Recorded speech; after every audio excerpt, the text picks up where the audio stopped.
Hey y'all, Jen Hernandez, Loan with Jen. Today we are talking about the basics of buying an investment property, aka rental property. So you'll want to stay tuned. We're going to go through qualifications, down payment, and ownership title. Okay, see you soon.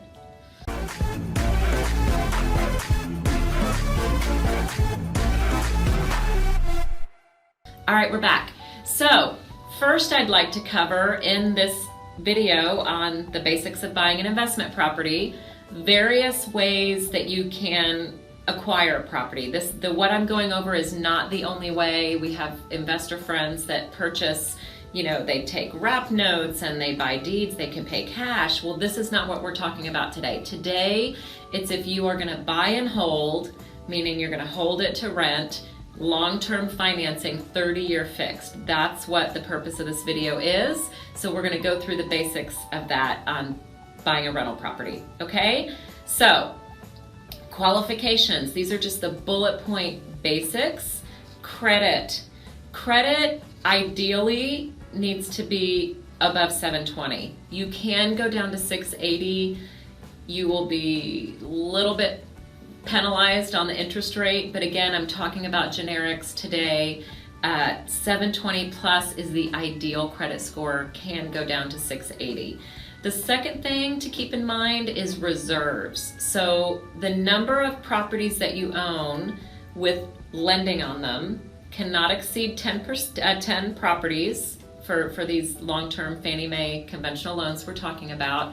So 10 properties financed is the max. And whatever properties you do have financed, we have to have reserves after the closing of anywhere from 3 to 6 months, depending on other qualifications, of what we call PITIA. PITIA means Principal, Interest, Taxes, Insurance, Association. So those monthly numbers together, if it's an annual number, we of course divide it by, taxes annually, you divide it by 12, that gives us the monthly part in the payment. So that number, let's say that you have 5 mortgages, let's say, and each one has $1,000 PITIA for this example. So that's $5,000. So you need 6 months reserves, so 5,000 times 6 is 30,000. So that's how much you would need over and above the closing costs and down payment in order to qualify, okay? So that's how you calculate reserves. Now, again, I'm talking in generic terms, so sometimes there's some exceptions when you can need less reserves. So the next thing we're gonna talk about is debt to income ratio. DTI is the short lingo for that. Now, Fannie Mae, the conventional loans will allow up to a 50% debt to income ratio. Now, I do have a side disclaimer here. Debt to income ratio at 50% of your total debt, meaning the housing payment plus all your other debt.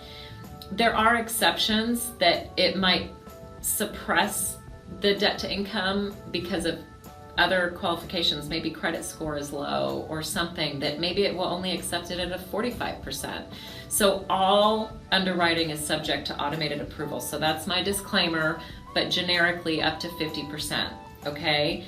So the other thing is rental income. Yes, you can use rental income on the subject to offset the payment. So let's say the rental income on this particular property that you're purchasing is $1,000. So we can count up to 70% of that payment.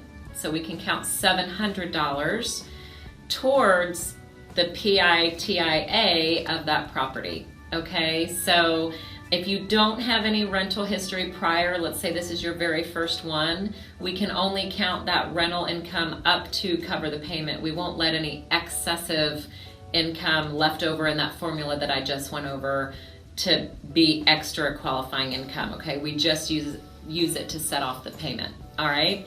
So rental income is a basic qualification that we can use, okay? And you can use rental income that's on the other properties that you already own, okay, if you have multiple properties. So we've covered the qualifications, the very basic ones. Now we're going to talk about down payment. So down payment on a purchase, you can have as little as 15% down. Again, reserves, credit score are going to be the key in this kind of a loan, just because, again, you want the best, lowest long-term rate. So credit score, the lower the credit score, the higher the rate, might be. So 15% down is the minimum. Yes, the loan will have PMI.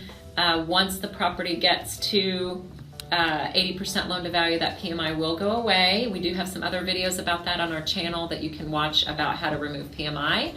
And you can also do 25% down. So a really quick side note on investment property, if you're super rate driven and really concerned about the interest rate, 25% down is the place where you need to be. That has the very best interest rate. So every client is different depending on the economics, depending on the cash you want out of pocket, how much rental income you're going to get. So obviously there's a lot of different moving parts at stake when you're deciding, should I do the 15% down for the higher rate or should I do 25% down? So that's something that, you go through with your lender for sure.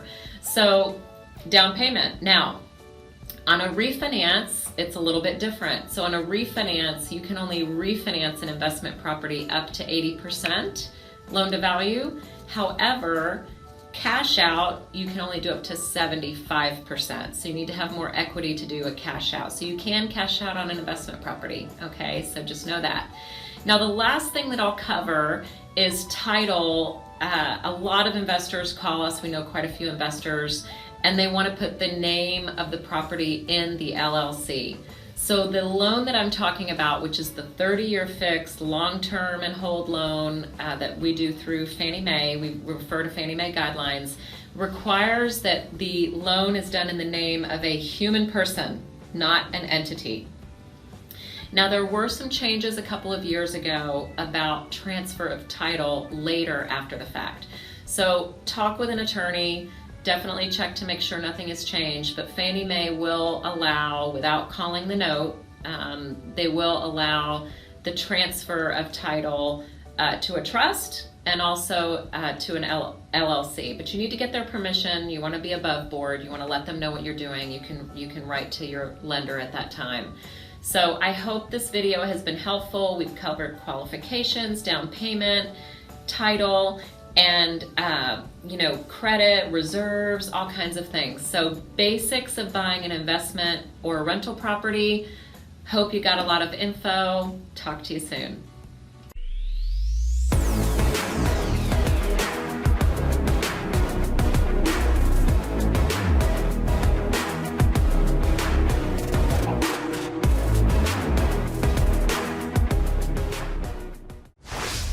Legacy Mutual Mortgage is an equal housing opportunity lender. The opinions expressed here do not reflect those of Legacy Mutual Mortgage.